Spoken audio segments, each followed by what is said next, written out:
আমরা শিখব কিভাবে ডেটা ভ্যালিডেশন টুল ইউজ করে আমরা ডিফারেন্ট ওয়েজে ড্রপ ডাউন লিস্ট তৈরি করতে পারি। আমাদের সামনে রয়েছে লাস্ট ভিডিওর সেম এমপ্লয়ীদের ডেটা সেটটা, যেখানে আমরা শিখেছিলাম কিভাবে ডেটা ভ্যালিডেশন ইউজ করে ইনপুট দেওয়ার সময় এরর্স বা ভুল প্রসেসগুলো আমরা কমিয়ে আনতে পারি। আজকে আমরা দেখব কিভাবে একটা ড্রপ ডাউন লিস্ট দিয়ে আমাদের ডেটা ইনপুট কাজকে শুধু এরর ফ্রি নয়, তবে পুরো ডেটা এন্ট্রি প্রসেসটাকেই অনেক গুণ ফাস্টার বানাতে পারি। ফর এক্সাম্পল, মাঝের এই ডিপার্টমেন্ট কলামটাতে আমরা দেখতে পাচ্ছি তিনটা ডিপার্টমেন্টের নাম রিপিটেড ওয়েতে লেখা আছে, যেমন মার্কেটিং, ফাইন্যান্স ও এইচআর। এরকম একটা সিচুয়েশনে আমরা যদি বারবার এই ডিপার্টমেন্টগুলোর নাম এক এক করে না টাইপ করে একটা লিস্টের সাহায্যে অটো সিলেক্ট করে নিতে পারতাম, তাহলে কিন্তু আমাদের কাজটা অনেকটাই সোজা হতো। তো এবার আমরা এই ডিপার্টমেন্টগুলো নিয়ে বানাবো একটা ড্রপ ডাউন লিস্ট। সিলেক্ট করে নিচ্ছি ডিপার্টমেন্ট কলামটার নিচে সব সেলগুলো কন্ট্রোল শিফট ও ডাউন অ্যারো কি প্রেস করে। এবার আবারও যাচ্ছি ডেটা ট্যাবে ও ডেটা টুলস গ্রুপ থেকে সিলেক্ট করে নেব আমাদের ডেটা ভ্যালিডেশন টুলটা। সিন্স এই সিলেক্টেড সেলগুলোতে আমরা যে কোনো ডেটা চাচ্ছি না, তবে চাচ্ছি একটা নির্ধারিত লিস্ট, তাই আমরা এনি ভ্যালুস চেঞ্জ করে মাঝের এই লিস্ট লেখা অপশনটা সিলেক্ট করব। এবার নিচের সোর্স লেখা অপশনটাতে আমাদের লিস্টটা ম্যানুয়ালি টাইপ করে নিতে হবে। সিন্স আমাদের লিস্টে আছে তিনটা ডিপার্টমেন্টের নাম, আমি এখানে লিখছি মার্কেটিং, ফাইন্যান্স ও এইচআর। পারফেক্ট। আপনারা খেয়াল করে দেখবেন লিস্টটা বানানোর জন্য আমি প্রতিটা ডিপার্টমেন্টের মাঝে দিয়েছি একটা করে কমা, কারণ এটাই সোর্স বক্সে লিখে লিস্ট বানানোর কনভেনশন বা রুল। আরেকটা জিনিস মাথায় রাখতে হবে, আমরা যেই অর্ডারে এই লিস্টটাকে লিখব এক্স্যাক্টলি ওই অর্ডারেই আমাদের ড্রপ ডাউনটা জেনারেটেড হবে। ফর এক্সাম্পল, এখানে লিস্টের প্রথম আইটেম হচ্ছে মার্কেটিং, এরপর ফাইন্যান্স ও একেবারে শেষে এইচআর। এবার নিচে ওকে বাটনটা প্রেস করে আমরা যদি প্রথম সেলটা লক্ষ্য করি, আপনারা দেখবেন সাইডে একটা বাটন চলে আসছে। এই বাটনে প্রেস করলেই আমাদের ড্রপ ডাউন লিস্টটা এখন ভিজিবল। সো ইন এসেন্স আমি এখন এই কলমটার যে কোনো সেল সিলেক্ট করে ড্রপ ডাউনটার সাহায্যে এক ক্লিকেই আমাদের ডেটা ইনপুট বা আপডেট করে ফেলতে পারবো। অ্যামেজিং। এরকম 3-4টা নাম দিয়ে খুব ইজিলি আমরা লিখে আমাদের লিস্টটা প্রিপেয়ার করে ফেলতে পারি। তবে এবার যদি ডানের এই অফিস ব্রাঞ্চ কলামটা আমরা লক্ষ্য করি, এখানে আছে ভিন্ন লোকেশনসের নাম। আমরা যদি এই লোকেশন কলামটাতেও একটা লিস্ট প্রিপেয়ার করতে চাই, এখানে আমাদের অনেকগুলো ডেটা ইনপুট দিয়ে একটা বড় লিস্ট জেনারেট করতে হবে। তবে এভাবে ম্যানুয়ালি এক এক করে প্রতিটা লোকেশনের নাম লিখে লিস্ট বানানোটা খুবই ইনএফিশিয়েন্ট। অ্যাজ আ রেজাল্ট আমাদের এই ক্ষেত্রে ব্যবহার করতে হবে একটা লুকআপ লিস্ট, যেটা আমরা নেম রেঞ্জের সাহায্যে খুব ইজিলি ডেটা ভ্যালিডেশন টুলে ইনপুট দিয়ে আসতে পারবো। জিনিসটা প্রথমে একটু কনফিউজিং লাগলেও পুরো প্রসেসটা একবার দেখলেই আমি আশা করছি আপনাদের কনফিউশনটা ক্লিয়ার হয়ে যাবে। আমরা প্রথমেই কলাম হেডিং সহ পুরো ডেটা রেঞ্জটাকে সিলেক্ট করে নিব। এবার Ctrl+C বাটন প্রেস করে আমি ডেটা রেঞ্জটাকে কপি করে ফেলবো। নতুন একটা ওয়ার্কশিটে গিয়ে আমি Ctrl+V বাটন প্রেস করে ডেটা রেঞ্জটা এখানে পেস্ট করব। এবার আমাদের সামনে আছে প্রতিটা অফিস ব্রাঞ্চের লোকেশনের নাম, তবে এটা কিন্তু এখনো দেখতে একটা লিস্টের মতো হয় নাই, কারণ এখানে প্রতিটা জায়গার নাম মাল্টিপল টাইম মেনশন করা আছে। ফর এক্সাম্পল, ডেটা রেঞ্জটায় ধানমন্ডি লেখা আছে অ্যাটলিস্ট 28 বার। হেন্স লিস্ট বানানোর দ্বিতীয় স্টেপে আমাদের ডুপ্লিকেট ভ্যালু সরাতে হবে। তো আমি পুরো কলামটা সিলেক্ট করে এবার ডেটা ট্যাবের এই রিমুভ ডুপ্লিকেট টুলটা একবার প্রেস করব। কনটেক্সট মেনুতে ওকে প্রেস করলে আপনারা দেখবেন এক্সেল আমাদেরকে বলছে 85টা ডুপ্লিকেট ভ্যালু রিমুভ করে ফেলা হয়েছে এবং বামে এখন শুধু 9টা ইউনিক ভ্যালু আছে। ওকে প্রেস করে আমরা বামে কিন্তু দেখছি আমাদের লিস্টের শেপ এখন রেডি আছে। উপরে আছে লিস্টার নাম, যেটা হচ্ছে অফিস ব্রাঞ্চ, ও নিচে আছে লিস্টের ভ্যালুসগুলো। এক্ষেত্রে আছে 9টা ডিফারেন্ট লোকেশনের নাম। আমরা এবার এই ছোট ডেটা সেটটা আবারও সিলেক্ট করে একটা নাম নির্ধারণ করে দিব এই রেঞ্জটার। আগের কিছু ভিডিওস আমরা শিখেছিলাম আমরা কিভাবে ক্রিয়েট ফ্রম সিলেকশন টুলটা দিয়ে এক ক্লিকেই নেম রেঞ্জ তৈরি করে ফেলতে পারি। তো এবার যাচ্ছি উপরে ফর্মুলা ট্যাবটাতে ও ডিফাইন নেমস গ্রুপটার নিচের এই ক্রিয়েট ফ্রম সিলেকশন টুলটা প্রেস করব। টপ অপশনটা এঙ্গেজ রেখে ওকে প্রেস করলেই আমাদের লিস্টটার নাম এখন তৈরি হয়ে যাচ্ছে। আমরা যদি বামে নেম বক্সে একবার ক্লিক করি, আমরা দেখব অফিস_ব্রাঞ্চ লেখা একটা নেম রেঞ্জ তৈরি হয়ে গেছে, যেটা প্রেস করলেই আমাদের লিস্টটা অটোমেটিকলি সিলেক্টেড হয়ে যাচ্ছে। পারফেক্ট। এবার আগের ডেটা সেটে ফেরত এসে আমরা ঠিক আগের মতোই অফিস ব্রাঞ্চ কলামটার নিচের প্রতিটা সেল সিলেক্ট করব। এবার আবারও ডেটা ট্যাবে গিয়ে ডেটা ভ্যালিডেশন টুলটার সাহায্যে সিলেক্ট করে নিচ্ছি মাঝের এই লিস্ট অপশনটা। এবার আপনারা লক্ষ্য করে দেখবেন আমাকে এক এক করে প্রতিটা লোকেশনের নাম আর লিখতে হবে না। তো এবার এক্সেলকে বোঝানোর জন্য একটা ইকুয়ালস টু সাইন ব্যবহার করে লিখবো আমাদের লিস্টার নাম, হুইচ ইজ অফিস_ব্রাঞ্চ। পারফেক্ট। এবার ওকে প্রেস করলেই এই কলামটির প্রতিটা সেলের সাইডে 9টা ইউনিক ভ্যালু দিয়ে একটা ড্রপ ডাউন লিস্ট চলে আসবে অ্যান্ড পুরো প্রসেসটা আসলে এতটা easy to conduct. So this is all for this video. Next video থেকে আমরা ইন্ট্রোডিউসড হব এক্সেলের one of the most powerful টুলসের সাথে, which is called pivot table. Last video pivot টেবলটার ডেটাগুলোকে কিভাবে গ্রুপ, সর্ট ও ফিল্টার করে ভিন্ন ওয়েতে আমরা সাজাতে পারি। আমাদের সামনে রয়েছে আগের ভিডিওর জেনারেট করা পিভট টেবিলটা, যেখানে বাম পাশে আছে শহরগুলোর নাম আর ডান পাশে আছে প্রতিটা শহর থেকে জেনারেট করা টোটাল রেভিনিউ ফিগার্স। শহর বা সিটি ফিল্ডটা যেহেতু টেক্সট বেসড, এটা আছে এই রোজ এরিয়াতে, এবং টোটাল রেভিনিউ যেহেতু নাম্বার ভিত্তিক, এটা আছে এই ভ্যালুজ এরিয়াতে। এবার আমরা যদি অর্ডার ডেটগুলো এই কলম এরিয়াতে মাউস চেপে ধরে ড্র্যাগ করে নিয়ে আসি, আপনারা বামে একটা মজার জিনিস লক্ষ্য করবেন। বামে এখন দেখতে পাচ্ছি এক্সেল অর্ডার ডেটগুলোকে বছর অনুসারে সাজিয়ে ফেলেছে। ফর এক্সাম্পল, বরিশালে 2019 সালে কত টাকা টোটাল রেভিনিউ জেনারেটেড হয়েছিল সেটা কিন্তু আমরা পিভট টেবিলটা দেখলেই বুঝে নিতে পারবো। আমরা যদি এবার ডেটা সেটটাতে ফেরত যাই, আপনারা দেখবেন অর্ডার ডেট কলামের নিচে ছিল প্রতিদিনের হিসাব, তবে পিভট টেবিলটা কিন্তু দিনের হিসাবগুলোকে গ্রুপ করে বছর অনুসারে অটোমেটিকলি সাজিয়ে ফেলেছে।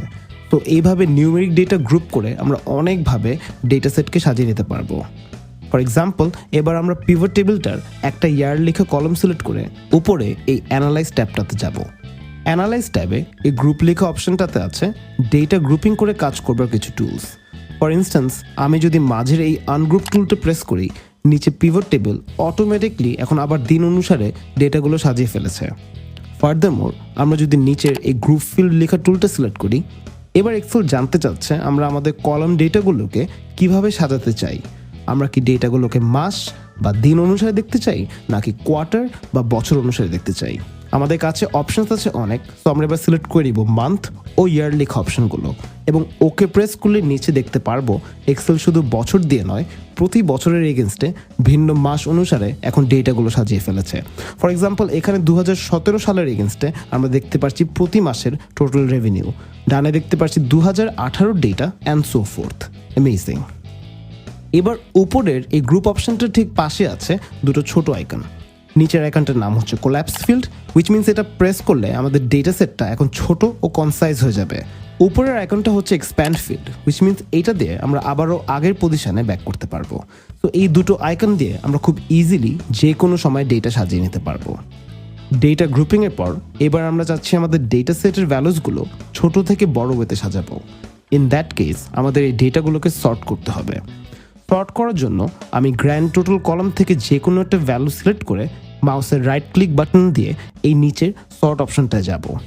সর্ট টুলটাতে যদি এবার স্মলেস্ট টু লার্জেস্ট অপশনটা সিলেক্ট করি, আপনারা খেয়াল করবেন আমাদের পিভট টেবিলের ভ্যালুসগুলো এখন ছোট থেকে বড় নাম্বার অনুসারে অটোমেটিকলি সাজানো। পারফেক্ট। এবার আমরা চাচ্ছি কিছু ডেটা ফিল্টার করে আমাদের পিভট টেবিলটা সাজাতে। ফর এক্সাম্পল, আমরা বামের এই 5টা শহর না অ্যানালাইজ করে শুধু ঢাকা ও সিলেটের ইনফরমেশনগুলো দেখতে চাই।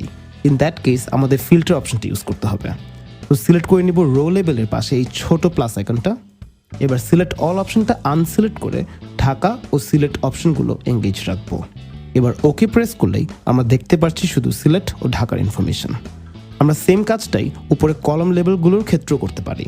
ফর এক্সাম্পল, এই ছোট আইকনটা প্রেস করে নিচের সিলেক্ট অল অপশনটা ডিসএঙ্গেজ করে নেব। এবার সিলেক্টেড রাখবো শুধু 2018 ও 2019-এর অপশনস। ওকে প্রেস করলে আপনারা দেখবেন আমাদের ডেটা সেটটা এখন শুধু ঢাকা ও সিলেটের 2018 ও 2019 ইনফরমেশন দেখাচ্ছে, হুইচ মিনস আমরা এফেক্টিভলি ডেটাগুলো ফিল্টার করে সাজিয়ে ফেলেছি আমাদের এই পিভট টেবিলে। Amazing. So data grouping, sorting ও ফিল্টার করে আমরা কতভাবে আমাদের পিভট টেবিলটাকে তুলে ধরতে পারি তার একটা বেসিক ধারণা আপনাদের হয়ে গেছে। So this is all for this video. Next ভিডিওতে আমরা শিখবো পিভট টেবিলের ডেটাগুলো ফার্দার এডিট ও ফরম্যাট করে আরও সুন্দরভাবে তুলে ধরার কিছু টেকনিক্স ও এক্সাম্পলস। তো পিভট টেবিলের ডেটাগুলোকে আমরা কিভাবে এডিট অ্যান্ড ম্যানিপুলেট করে ডিফারেন্ট রেজাল্টস দেখতে পারি, ও আমরা পিভট টেবিল ফরম্যাট করার আরও ডিফারেন্ট অ্যাপ্রোচেসগুলো ডিসকাস করবো। পিভট টেবিলের one of the biggest strengths হচ্ছে এই টুলটা খুবই ফ্লেক্সিবল। আমরা পিভট টেবিল দিয়ে যে কোনো ডেটা যখন চাই, যেইভাবে দেখতে চাই, ঠিক সেভাবেই ফরম্যাট করে নিতে পারি। ফর এক্সাম্পল, আমাদের সামনে রয়েছে আগের ভিডিওতে জেনারেট করা ডেটা সেটটা, যার ভেতর ভ্যালুসগুলো হচ্ছে টোটাল রেভিনিউ ফিগারগুলো যোগফল বা সাম। ফর ইনস্ট্যান্স, আমরা যখন এই সিটি ও ডেলিভারি মোড অপশনসগুলোর এগেনস্টে ভ্যালু হিসেবে সিলেক্ট করেছিলাম total revenue, Excel automatically total রেভিনিউগুলোকে যোগ করে আমাদেরকে একটা সামড অ্যান্সার দিয়েছে। উইচ মিনস টেবিলটার ভ্যালু সিলেক্ট করলেই দেখবো এখানে লেখা সাম অফ টোটাল রেভিনিউ। তবে আমরা যে ডেটা সেট থেকে সবসময় সাম বা যোগফল খুঁজবো তা কিন্তু একটা ভুল ধারণা। আমাদের অনেক সময় এস্টিমেট করতে হতে পারে অ্যাভারেজ বা গড় অথবা একটা কাউন্ট, কারণ আমরা হয়তো জানতে চাচ্ছি বরিশালে কত টাকার রেভিনিউ জেনারেট করেছে প্রতিটা অর্ডার, অথবা জানতে চাচ্ছি ঢাকায় ইন টোটাল কয়টা ইউনিক অর্ডার প্রসেস করা হয়েছে। এরকম সিচুয়েশনে আমাদের অটো সিলেক্ট করা সাম অপশনটা চেঞ্জ করে এক্সেলকে বলতে হবে ডেটা সেটে তুমি এবার অ্যাভারেজ বা কাউন্ট ফাংশনটা ব্যবহার করো। তো এবার সাম অপশনটা চেঞ্জ করবার জন্য আমরা যাব রাইট বটম কর্নারে, এবং এখানে এই ভ্যালুজ এরিয়াতে সাম অফ টোটাল রেভিনিউ অপশনটা প্রেস করলে আমরা দেখব এখানে আছে ভ্যালু ফিল্ড সেটিংস নামে একটা অপশনটা সিলেক্ট করলে আপনারা দেখবেন আমাদের কাছে এখন অনেকগুলো ফাংশনের চয়েস আছে। এক্সেল অটোমেটিক্যালি সামটা সিলেক্ট করে রেখেছিল, তবে এবার আমরা নিচের এই অ্যাভারেজ অপশন লেখাটা সিলেক্ট করে ওকে প্রেস করলে আমরা দেখতে পারবো প্রতিটা অর্ডার গড়ে কত টাকার রেভিনিউ জেনারেট করেছে। অ্যামেজিং। এই সেম কাজটা আমরা একটা শর্টকাট দিয়েও করতে পারি। আমি এবার ডেটা সেট থেকে যে কোনো একটা ভ্যালু সিলেক্ট করব ও মাউসের রাইট বাটনটা ক্লিক করে এই সামারাইজ ভ্যালুস বাই অপশনটাতে যাব। এখানে কিন্তু আমরা সেই সেম ফাংশনগুলোই দেখতে পাচ্ছি, সো সিলেক্ট করে নিচ্ছি কাউন্ট অপশনটা। এখন টেবিলটা দেখলেই আমরা কিন্তু জেনে যাচ্ছি কোন শহর কোন ডেলিভারি মোড দিয়ে কয়টা অর্ডার প্রসেস করেছে। ফর এক্সাম্পল, ঢাকায় বাসের সাহায্যে 211টা অর্ডার ডেলিভার করেছে কোম্পানি XYZ। আমরা এবার আরেকবার রাইট ক্লিক করে আবার সাম ফাংশনটা অ্যাপ্লাই করে দিব। তবে এবার আমরা রিয়েলাইজ করছি যে টোটাল রেভিনিউ ভ্যালুগুলো যে আসলে কারেন্সি বা টাকা ইন্ডিকেট করছে তা কোনো কারেন্সি সিম্বল ছাড়া বোঝা একটু কঠিন। তো এই রিপোর্টটা অন্য কারোর সাথে শেয়ার করবার আগে আমরা একটু নাম্বার ফরম্যাটিং করে নেব। আমরা আবারও সিলেক্ট করছি যে কোনো একটা ভ্যালু সহ সেল। এবার রাইট ক্লিক করে উপরের দিকে রয়েছে নাম্বার ফরম্যাট অপশনটা সিলেক্ট করে যাব কারেন্সি সেকশনটাতে, এবং এখানে ডলার ভ্যালুটা চেঞ্জ করে আমরা সেট করব বাংলাদেশি টাকার সিম্বল। তো একটু খুঁজে মাঝে গেলেই আশা করছি আপনারাও সিম্বলটা পেয়ে যাবেন। রাইট, এবার আমাদের নাম্বার ফরম্যাটিং শেষ ও ভ্যালুগুলো কারেন্সি ফরম্যাটে চলে আসছে।